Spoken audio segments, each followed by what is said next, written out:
علامہ ابن الجوزی صفت الصفہ میں ایک واقعہ نقل کرتے ہیں، یحییٰ ابن ایوب خراسان کے دروازے پر بیٹھ گئے. خراسان ایک شہر کا نام ہے، اور خراسان کا جو دروازہ ہے وہاں سے قبرستان لگا ہوا ہے.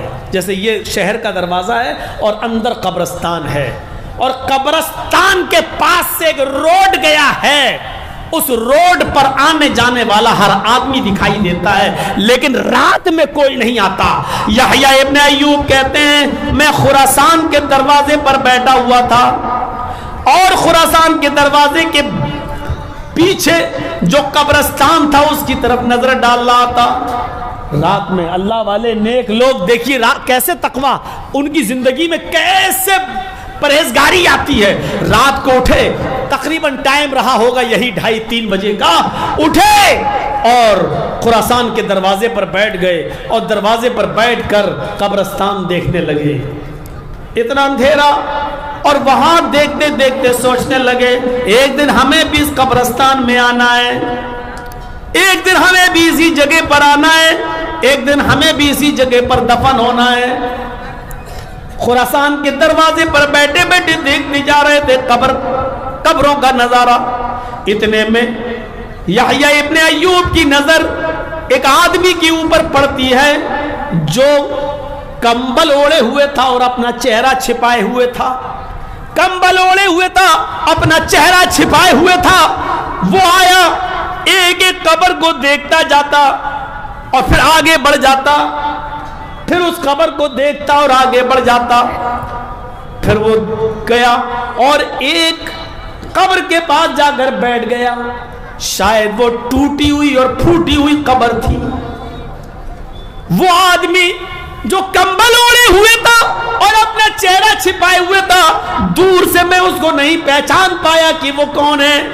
وہ ایک ایک قبر پہ آتا جاتا، دیکھتا جاتا، بڑھتا جاتا، اور بالآخر ایک ٹوٹی ہوئی اور پھوٹی ہوئی قبر کے پاس جا کر بیٹھ گیا. اور وہاں جانے کے بعد پھوٹی ہوئی قبر میں پڑی ہوئی ہڈیوں کو دیکھنے لگا. یحییٰ ابن ایوب کہتے ہیں کہ میں پیچھے سے آیا اور میں نے اس کو پہچاننے کی کوشش کی. اس کے پیچھے میں کھڑا ہو گیا لیکن میں اس کو پہچان نہیں پایا. میں نے اس کے کمبل پر، اس کے کاندھے پر ایسے ہاتھ مارا. اس نے پیچھے مڑ کے دیکھا تو میں پہچان گیا یہ میرا دوست سعدون ہے. سعدون کی آنکھوں میں آنسو تھے اور وہ کمبل سے اپنے آنسوؤں کو پوچھتے جا رہے تھے، اور ٹوٹی اور پھوٹی ہوئی قبر میں پڑی ہوئی ہڈیوں کو دیکھ کر روتے جا رہے تھے.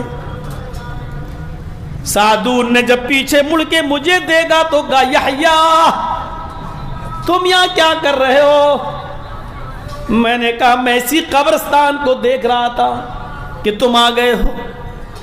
کہا یحییٰ بیٹھو، آؤ اس دن رونے سے بہتر ہے کہ آج رو لیں. قیامت کے دن آنسو بہانے سے بہتر ہے کہ آج آنسو بہا لیں. آئے یحییٰ، یہ ٹوٹی پھوٹی ہوئی قبر کو دیکھو، یہ ہڈیاں میری طرح تھی، یہ کھوپڑی میری طرح تھی. جیسے ہم لوگ ایک دوسرے کے بارے میں سوچتے یہ بھی ویسے ہی سوچا کرتی تھی. آج کوئی پوچھنے والا نہیں. کل میری ہڈیوں کے ساتھ اور تمہاری ہڈیوں کے ساتھ بھی یہی ہوگا. آئے یحییٰ وَإِذَا الصُّحُفُ نُشِرَتْ، اس دن کیا ہوگا جب صحیفے کھول دیے جائیں گے، نام اعمال ایک دوسرے کے ہاتھ میں دے دیے جائیں گے، اور ہم اور آپ اپنی اپنی نیکیوں برائیوں کو دیکھ لیں گے. ایک چیز بھی چھپی ہوئی نہیں ہوگی. اس وقت کیا ہوگا، ہمارے اور آپ کے ساتھ کیا معاملہ کیا جائے گا. اس دن کے رونے سے بہتر یہ. سعدون کہتے ہیں میں یہ سمجھا رہا تھا، سنا رہا تھا، اور یحییٰ ابن ایوب اتنا روئے کہ روتے روتے بے ہوش ہو گئے، زمین کے اوپر گر گئے. جب وہ بے ہوش ہوئے تو میں اپنے کمبل کے کونے سے ان کے آنکھوں کے آنسو جو نکلے تھے وہ پوچھنے لگا، اور ان کا چہرہ پوچھتا جا رہا تھا. تھوڑی دیر کے بعد یحییٰ ابن ایوب کو جب ہوش آیا تو سعدون نے کہا آئے یحییٰ تم بے ہوش کیوں ہوئے؟ فرمایا سعدون تم نے ایسی ایسی قرآن کی آیتیں پڑھی، قیامت کا نقشہ کھینچا، میدان محشر کا نقشہ کھینچا، اللہ کے عذاب کا نقشہ کھینچا، موت کا ایسا ڈراؤنا تصور تم نے کھینچا کہ میں اللہ کے خوف سے بے ہوش ہو گیا۔ سعدون نے کہا اے یحییٰ، آج اگر اللہ کے خوف سے تم مر جاتے، تمہاری روح آج اگر قبض عنصری سے پرواز کر جاتی، اگر آج تمہارا انتقال ہو جاتا تو تم سے زیادہ خوش نصیب کوئی نہیں ہوتا۔ اے یحییٰ، اللہ کے خوف سے تمہیں موت کیوں نہیں آئی؟ اللہ کے ڈر سے تمہیں موت کیوں نہیں آئی؟ اے یحییٰ، اگر آج خوف خدا سے تم مر جاتے، تمہارا انتقال ہو جاتا تو تم سے زیادہ خوش نصیب آج کوئی نہیں ہوتا۔ میرے بھائیوں، یہ اللہ کے وہ نیک بندے تھے جو آدھی رات کے بعد اڑتے تھے تو قبرستان کی طرف نظریں ڈال کر قبروں کے نظاروں کو دیکھتے تھے اور وہاں کی ٹوٹی اور پھوٹی ہوئی ہڈیوں کو دیکھ کر اپنی موت کو یاد کیا کرتے تھے۔ تقویٰ ہے تو روح ہے، اور یہ روح ہے تو اسلام ہے، اور اگر یہ اسلام کے اندر سے روح نکال دی جائے، تقویٰ نکال دیا جائے تو سب بیکار ہے۔ میرے بھائیوں، کسی چیز کا پھر کوئی فائدہ نہیں ہے۔ 4:15 بج چکا ہے، کافی ہے اتنی باتیں ہمیں اور آپ کو اتنا سوچ کر اور یہاں سے اٹھنا ہے تو تقویٰ اپنے اندر پیدا کرنا ہے، ایسا تقویٰ کہ عبداللہ ابن عمر جب جنگل میں گئے تو دیکھتے ہیں کہ ایک بکری چرانے والا بکریاں چرا رہا ہے، اپنے ساتھیوں کے ساتھ دسترخوان پر بیٹھ گئے اور کہا اے چرواہے، کیا تو ایک بکری بیچے گا؟ بعنی شاتن، ایک بکری بیچ دے۔ اس نے کہا یہ بکری میری نہیں، میرے مالک کی ہے۔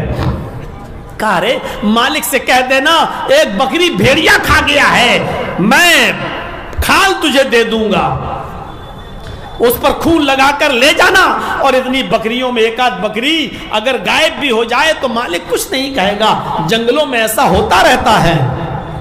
اپنے مالک سے یہ کہہ دینا اور یہ بکری بیچو، میں ذبح کرتا ہوں، گوشت بناتا ہوں، آؤ تم بھی کھا لینا۔ کہا میں روزے سے ہوں۔ اس چرواہے نے کہا کہ میں روزے سے ہوں۔ کہا اتنی گرمی میں تم بکریاں بھی چرا رہے ہو، روزے سے بھی ہو؟ کہا کہ ہاں، میں اپنے مالک کی غلامی کرتا رہتا ہوں، اس لیے مجھے وقت نہیں ملتا عبادت کرنے کا، میرے مالک نے بکریاں دے کر مجھے بھیجا ہے تو میں سوچتا ہوں کہ نفلی روزے رکھ کر اللہ کو خوش کروں، اس لیے میں روزے سے ہوں۔ کافر تو بکری بیچ دے، میں اس کا سالن تیار کروں گا اور تمہیں بھی افطار کے لیے کچھ دے دوں گا۔ کہا یہ بکری میری نہیں، میں نہیں بیچ سکتا۔ ارے اپنے مالک سے کہہ دینا کہ ایک بکری بھیڑیا کھا گیا، بکری کی قیمت بھی میں تمہیں دے دوں گا اور افطار کرنے کے لیے گوشت بھی تمہیں دوں گا۔ اس نے دیکھتے ہی کہا اچھا میں اپنے مالک سے یہ کہہ دوں کہ ایک بکری بھیڑیا کھا گیا؟ کہاں فائن اللہ فائن اللہ فائن اللہ، اے مجھے یہ کہنے والے کہ اپنے مالک سے کہہ دینا کہ ایک بکری بھیڑیا کھا گیا، میں جانتا ہوں کہ میرا مالک کچھ نہیں کہے گا، وہ مجھ پہ بہت اعتبار کرتا ہے، لیکن پھر اللہ کہاں ہے؟ فائن اللہ، پھر اللہ کہاں ہے؟ یعنی میں اپنے مالک سے تو جھوٹ بول سکتا ہوں، لیکن قیامت کے دن میں اللہ کو کیا جواب دوں گا؟ میں اللہ کو کیا منہ دکھاؤں گا؟ اللہ کے سامنے جب میری جواب نہیں ہوگی تو میں کیا جواب دوں گا؟ اے میرے ساتھی، اے میرے دوست، ایسا نہیں ہو سکتا ہے۔ میں بھوکا رہنا گوارا کر لوں گا، نیت سے روزہ افطار کرنا گوارا کر لوں گا، ایک گھوٹ پانی پی کر رہ لوں گا، روزہ افطار کر لوں گا، لیکن یہ بکری بیچ کر اپنے مالک کو دھوکہ نہیں دوں گا، اس لیے کہ آج میں اپنے مالک سے تو جھوٹ بول سکتا ہوں لیکن قیامت کے دن اللہ سے جھوٹ نہیں بول سکتا۔ میرے پیارے ساتھیوں، یہ تقویٰ پیدا تھا ان کی زندگیوں میں، اس لیے اسلام زندہ تھا، کیونکہ اسلام کی روح تو تقویٰ ہی ہے۔ جب ان کے اندر یہ روح موجود تھی تو اسلام زندہ تھا، اور آج ہمارے اندر سے یہ روح نکل چکی ہے، اس لیے ہمارے اندر کا اسلام مر چکا ہے۔ اسلام نہیں مرا ہے، ہمارے اندر کا اسلام مر چکا ہے۔ اسلام تو زندہ ہے اور قیامت کی صبح تک زندہ رہے گا، لیکن ہمارے اندر کا اسلام اس لیے مر چکا ہے کیونکہ اس اسلام کی روح ہمارے اندر سے نکل چکی ہے، اور جب روح نکل گئی تو ڈیڈ باڈی کی کوئی قدر نہیں ہوتی ہے۔ میرے بھائیوں، یہ لاشیں ہیں، لاشیں۔ مولانا جرجیس زندہ قوم کو نہیں سمجھا رہا ہے، زندہ لوگوں کو نہیں سنا رہا ہے، ICU میں لیٹی ہوئی قوم کو سنا رہا ہے, وینٹیلیٹر پر لیٹی ہوئی قوم کو سمجھا رہا ہے, اور ICU میں لیٹی ہوئی قوم سنا نہیں کرتی ہے میرے بھائیوں. اس لیے آج ہم ایک کان سے سنتے اور دوسرے کان سے نکال دیتے ہیں. ضرورت اس بات کی ہے کہ ہم اسلام کی روح کو اپنے اندر پیدا کریں, تقوی اپنے اندر پیدا کریں, بزرگی ہم اپنے اندر پیدا کریں. اور یہ اسلام جو سب کا مذہب ہے, یہی اللہ کی طرف سے نازل کیا ہوا مذہب ہے جو سب کا ہے. اللہ تبارک و تعالیٰ سے دعا کریں کہ بار الہ ہمیں اس اسلام پر عمل کرنے کی توفیق عطا فرما, اور یہ اسلام پورا کا پورا ہماری زندگی میں نافذ فرما دے. اے اللہ, جب تک تو ہمیں زندہ رکھے اسلام پہ زندہ رکھنا, اور جب ہمارا خاتمہ ہو تو ایمان پر ہمارا خاتمہ فرمانا. وما علینا الا البلاغ المبین, وآخر دعوانا ان الحمد للہ رب العالمین. السلام علیکم ورحمۃ اللہ وبرکاتہ.